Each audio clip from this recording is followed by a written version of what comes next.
And he also thinks the Jeremiah 49 war's already happened still, yeah, right? I think so.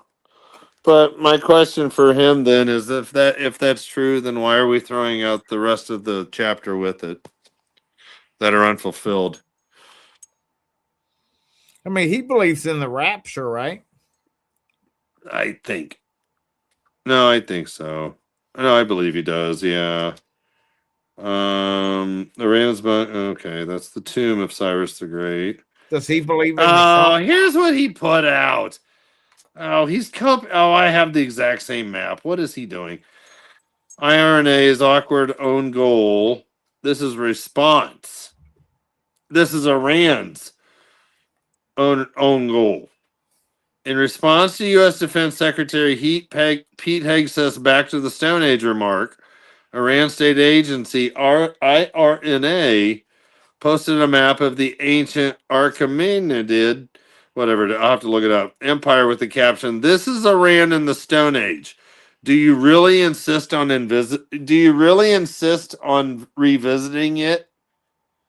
So Iran is trying to take Pete Hegseth's words by saying, "We will bring Iran to the Stone Age." So Iran says, "This is the size of our empire in the Stone Age, Mr. Pete Hegseth. Do you really want to bring us back to this time of the Stone Age where our empire is this big again?" Oh, It's stupid. It's stupid rhetoric. That's all this is. That's all this is. all And right, man. Amir makes it sound like it's something breaking news.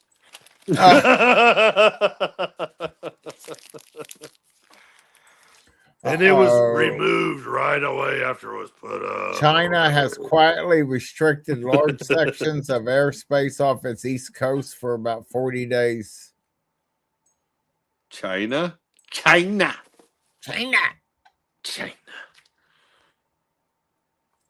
I mean, Get your ball. Get your this ball. stuff gets posted. I don't know, man. I don't know. Where's your ball? Oh, shush.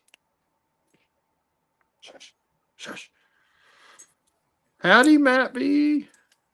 Iran is telling people to evacuate entire countries in the Middle East. Oh, Barbara Claus. What? No, I just see that she has this video up too. Okay, puppy, I'm right here, sweetheart. Okay, settle down. Yeah, that's what you got there. Okay.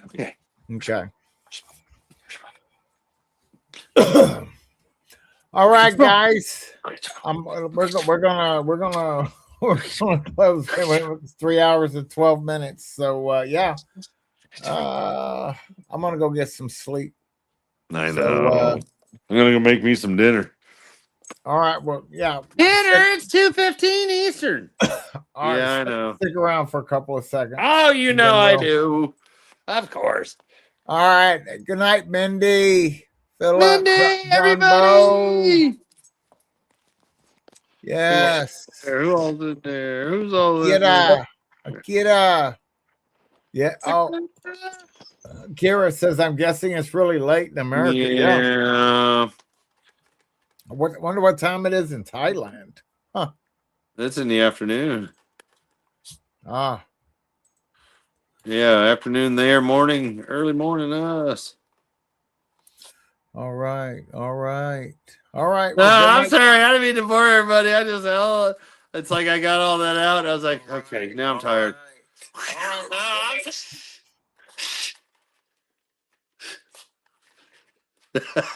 I'm telling my own TV.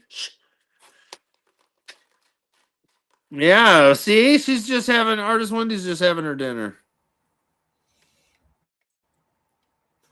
wow, my internet just blinked. He is pre-trip. Okay, good.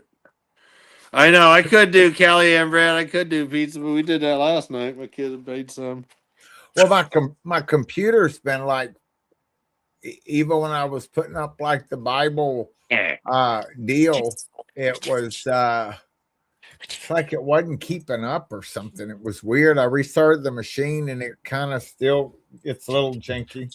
All right, good night, guys. This time, really, good night. 3 hours, 15 minutes, man. Yeah, 2 minutes, 1 minute in the back, Bubba. Oh, you're fine.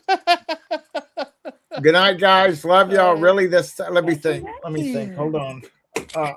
Let's see. Yeah, I'm all out of Red Bull. Oh no!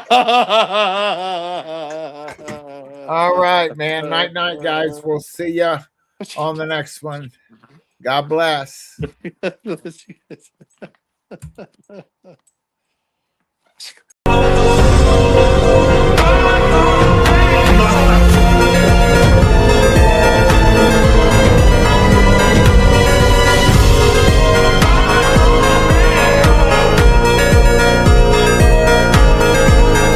Hey guys.